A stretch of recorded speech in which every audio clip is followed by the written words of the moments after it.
The Queen has been photographed beaming as she attended an armed forces parade in Edinburgh today. Her Majesty, 96, joined the armed forces at the Palace of Holyrood House as they marked her Platinum Jubilee in Scotland. The appearance came as Scotland's First Minister Nicola Sturgeon is planning to announce her plans for a second referendum. This afternoon, she will outline how she intends to forge ahead with a second vote for Scottish independence either with or without Boris Johnson's agreement. But despite the potential constitutional crisis brewing, the Queen looked sprightly while she was pictured at the celebrations. And while she carried her now customary walking stick, a video of the monarch's arrival showed her getting off the train alone, suggesting her mobility may be good at the moment. This follows some uncertainty over whether her health issues would prevent her from travelling to Scotland, with the trip only being confirmed yesterday evening. She arrived in Scotland last night with members of her family, who will be taking part in this week's series of royal events. As a result of her mobility problems, the Queen has cut down on her public appearances, and was last seen during her Platinum Jubilee weekend earlier this month. However, today she appeared to be enjoying the appearance, for which she wore a lavender coat with oxblood-coloured buttons, and a matching hat. And, as is her custom, she wore an appropriate brooch for the occasion, donning a diamond and emerald thistle-shaped piece, set with an amethyst. She has been spotted wearing the jewellery at Holyrood House events in the past. Among today's celebrations were a parade and presentation of the key for Edinburgh Castle in the gardens of the palace. The Army, Navy and the Air Force were represented at the service, with a royal salute taking place as the Queen arrived in the gardens. Lord Leon, King of Arms, then presented 3 senior representatives from the services to the Queen. They were joined by 3 cadets, representing each service, who then paraded the key to Edinburgh Castle across the gardens before presenting it to Major General Alistair Bruce of Crinock, Governor of Edinburgh Castle. The key to the castle was then presented to the Queen by Major General Alistair Bruce of Crinock, Governor of Edinburgh Castle, who was assisted by 3 service cadets at the palace's equerries' door. The Major General addressed the Queen, saying, "We, the serving members of Your Majesty's Armed Forces, bound by our oath to you, your heirs and successors, offer for your gracious acceptance the key to Your Majesty's Royal Castle of Edinburgh." To which she responded, "I return this key to the safekeeping of my Governor of Edinburgh Castle, in gratitude for the symbolic act of loyalty of our armed forces, confident of your faithful allegiance to your oath." 3 cheers for the Queen were then given by members of the armed forces before a pipe tune composed for the Platinum Jubilee called Dia Ragnari was played as she waved goodbye and returned to the palace. The act of loyalty and presentation of the key to Edinburgh Castle marked the 200th anniversary of King George IV's visit to Scotland in 1822. Later on Tuesday, the Princess Royal will then present honours in an investiture ceremony at the palace. Among those to be recognized will be James McGoldrick, the Assistant General Secretary of the United Nations, and Ross McEwen, the Chief Executive of the Royal Bank of Scotland. Despite her sprightly appearance today, it is reported that the Queen will not take part in Holyrood House's annual garden party, which takes place tomorrow. The party will recognise those who have had a positive impact on communities all around Scotland, and in place of the Queen will be the Prince of Wales, the Princess Royal, Prince Edward and Sophie. Prince Edward will also host another reception, one for Gold Duke of Edinburgh Award winners. According to Buckingham Palace, Holyrood Week is a chance for the Queen and members of the royal family to visit various regions in Scotland, meet Scots from all walks of life and host thousands at the Palace of Holyrood House in recognition of their good work. It began with the ceremony of the keys at the Palace of Holyrood House in Edinburgh yesterday.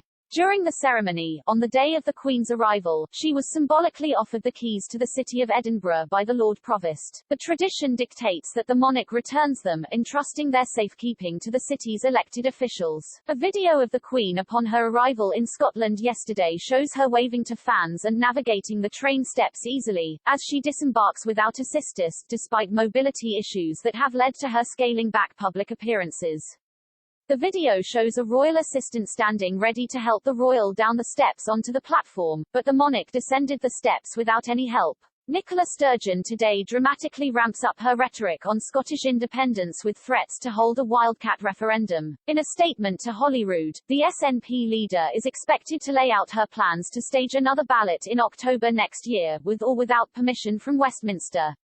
But Ms Sturgeon has been warned unless Boris Johnson grants so-called Section 30 powers, something he has flatly refused to do, any vote would be illegal. Critics have accused the First Minister of pursuing her obsession with breaking up the UK rather than tackling the cost of living crisis. The last referendum in 2014 was branded once in a generation by both sides, and resulted in a 55-54 margin for keeping the union.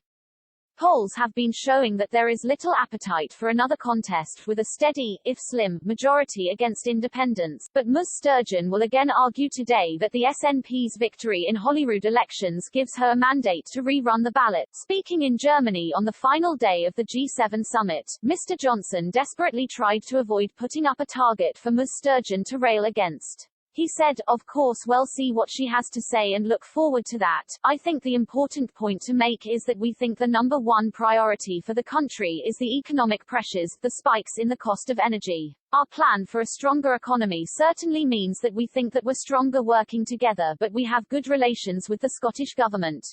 We'll see what she has to say." Ahead of her statement today, Ms Sturgeon said the democratic will must be respected. She went on, bluntly, "The UK government is in no position to lecture any other country about the need to respect democratic norms if it is intent on trying to thwart democracy at home. And because we live in a democracy where election results still matter, continued efforts to thwart the will of the people must, and will, fail. The UK is either a partnership of consent or it is not a partnership worthy of the name. Westminster rule over Scotland cannot be based on anything other than a consented, voluntary partnership. However, ministers have insisted that once in a generation means there should be no referendum for 25 years. Earlier this month Ms Sturgeon published the first of a series of position papers designed to woo the Scottish public. But she was forced to concede that regulatory and customs problems would arise at the border with England if Scotland joined the EU single market as she hopes. The admission raises the prospect of Northern Ireland-style wrangling with Brussels over checks on goods. But Ms Sturgeon insisted the obstacles could be overcome, and access to the EU market mattered more to Scotland. The White Paper, titled Wealthier, Happier, Fairer, Why Not Scotland?, compares Scotland and the UK with other European nations and set out why the SNP Greens think the country would be better off if it were independent.